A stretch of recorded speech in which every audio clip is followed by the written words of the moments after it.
everyone. I'm Alessia Calafiore. I'm lecturer in Sustainability and Urban Data Science at the University of Edinburgh. And in this talk, I will present a project I carried out around the 20-minute city concept, a planning ideal which aims at supporting strategies to make cities more sustainable. At its core, the idea behind 20-minute city is a very simple one. Which is that all residents need to be able to reach services to satisfy their basic needs in a 20-minute round trip from home with sustainable transportation modes, generally walking and cycling, but in some instances also public transportation. Now, the idea of 20-minute city is not a new one. But in the last few years has been gaining momentum, particularly during the COVID-19 pandemic. Citizens and policy makers have re-evaluated the key role of neighborhoods in the everyday life and launched several programs to guarantee that local areas are well served. In this slide, you can see some examples like Paris, Melbourne, Waltham Forest, and Scotland.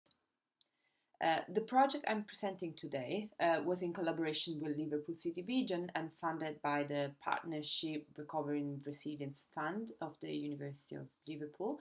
It aimed at investigating how well served areas across the region are on the basis of the ease to walk to certain destinations and how the level of walk access to services relates with demographic, socioeconomic and environmental variables. To begin with, we had to select a number of services types able to satisfy the most basic needs people have in their daily lives, such as food, transport, open space, education, health, and culture and entertainment. This selection was based on literature review with the constraint of data availability. Specifically, in this project, we relied on Ordnance Survey POI data. Once the services types were selected, we calculated the walk access to services score at output area level.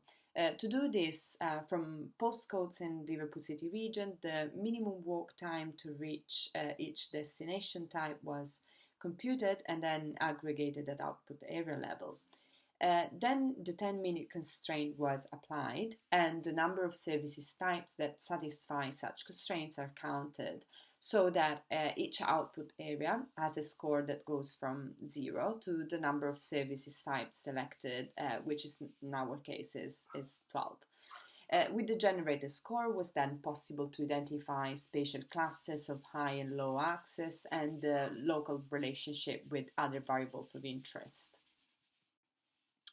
So these two maps show on the right side the score, therefore the count of services accessible in a 10-minute walk in Liverpool City Region. On the left side, spatial classes of high and low access across the region are shown, where yellow areas in this last map are those that better approximate the idea of 20-minute neighborhoods. So we also looked at how much of the population live in these well-served areas, and we found that the local authority across the region with the highest share is Liverpool, soon followed by the Wirral, while Knowsley only has 2.4% of the population living in 20-minute neighborhoods.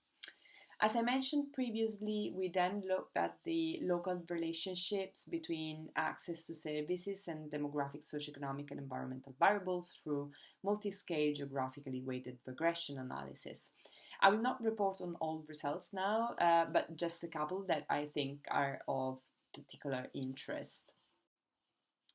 One of the variables we looked at is car ownership, which globally holds a negative relationship with access to services. Locally, as you can see from map A and plot C on the left side, we note that the majority of significant values are in rural areas, while in urban areas such relationship is weaker, non-significant or even positive, as it happens in a few output areas in Liverpool South, mapped in figure B. On the left side, which is one of the wealthiest, and residents, along with having more cars, also benefit from more access.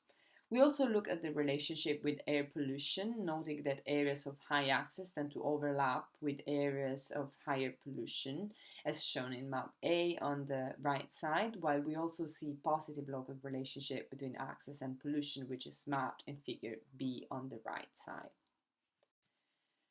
To conclude, we did see that only a small proportion of the population live in high access areas, which clearly raise some equity concerns on who is benefit from higher access and who is not. Car ownership quite expectedly demonstrated to have a strong relationship with access, so that when services are not accessible by walking, you're more likely to own a car. However, this is not always the case in urban areas, and we believe that policymakers should especially pay attention to areas with both low access and low car ownership, which could push people living under such conditions into what is being defined as forced car ownership. Finally, we also show that even if you have some 20-minute neighborhoods, but services are not well distributed, the high access areas also tend to be busier and risk to attract more emissions. So to avoid people in these areas being overexposed to pollution, for interventions are needed. An example is low traffic zone. Overall, more analysis to find the best way to address these cases is needed.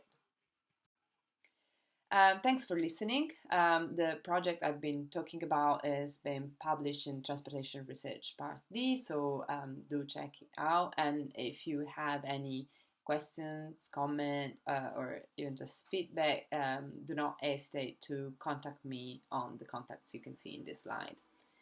Thanks, goodbye.